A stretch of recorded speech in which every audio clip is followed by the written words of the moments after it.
नमस्कार दोस्तों, स्वागत है आप सभी का एजुकेशन पॉइंट के ऑफिशियल यूट्यूब चैनल में। तो जैसा कि आप सभी जानते हैं, मैं आप सभी के लिए हिंदी भाषा की सामान्य जानकारी लेकर आती हूं। तो आज हम एक ऐसे ही टॉपिक को डिस्कस करेंगे जो कि आपको क्लास 3, क्लास 2, क्लास 1 सभी एग्जाम्स में वहां से क्वेश्चन देखने को मिलता ही मिलता है। तो चलिए बढ़ते हैं टॉपिक की तरफ। तो टॉपिक का नाम है समास।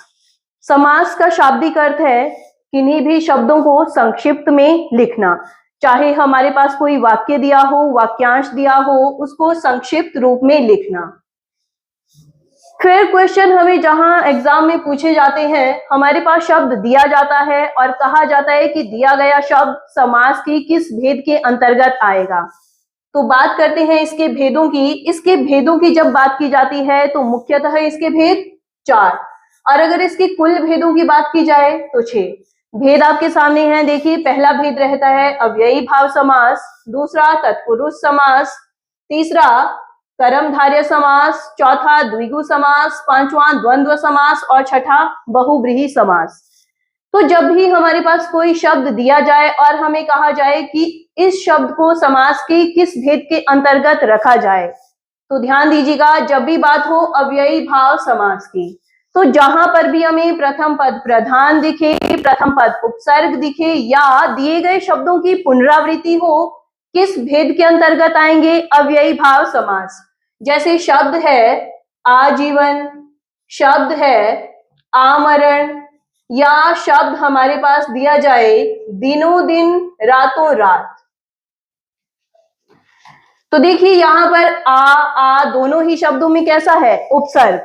और तीसरे एग्जाम्पल को हम देखें तो शब्द है दिनों दिन, यहां पर एक ही शब्द की क्या है? आवृत्ति। तो याद रखिएगा, अव्ययी भाव समास की पहचाने प्रथम पद उपसर्ग, प्रथम पद प्रधान या दिए गए शब्द की हो आवृत्ति। इसके दूसरे भेद की अगर हम बात करें, दूसरा भेद है तत्पुरुष समास।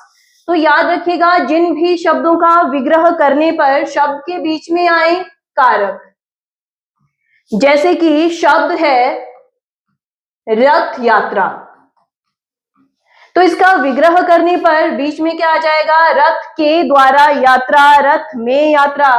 शब्द हमारे पास है गृहागत, तो इसका अगर हम विग्रह करें, ये टूटेगा गृह को गत। तो जहां पर भी कारकों का प्रयोग हो या दिए गए शब्द का विभाजन करने पर कारकों की विभक्ति प्रयुक्त हो, किस भेद के अंतर्गत आएंगे? तत्पुरुष समास। तीसरा है द्विगु समास। तो याद रखिएगा, जहां भी किसी भी शब्द का प्रथम पद क्या निकल कर आए? संख्यावाची। प्रथम पद सदैव क्या निकल कर आए? संख्यावाची। किस भेद के अंतर्गत आएंगे? द्विगु समास। जैसे शब्द है पंचपात्र, शब्द है त्रिवेणी।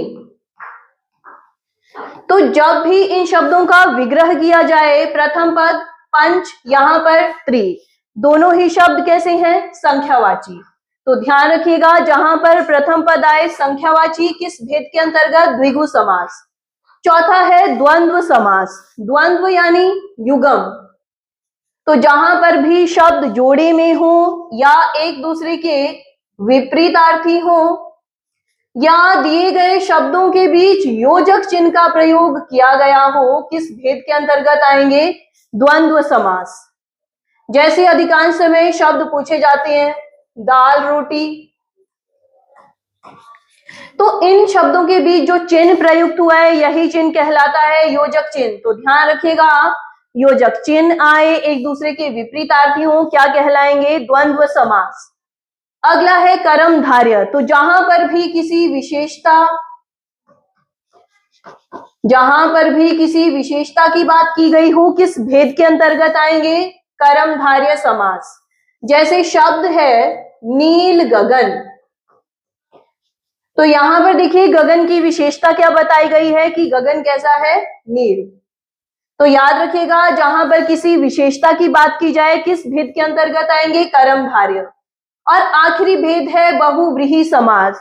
तो जहां पर ना ही प्रथम पद प्रधान हो और ना ही द्वितीय पद प्रधान हो, अपितु इन दोनों को छोड़कर शब्द का विग्रह करने पर जो तीसरा पद निकले उसकी प्रधानता हो, किस भेद के अंतर्गत आएंगे? बहुव्रीहि समास।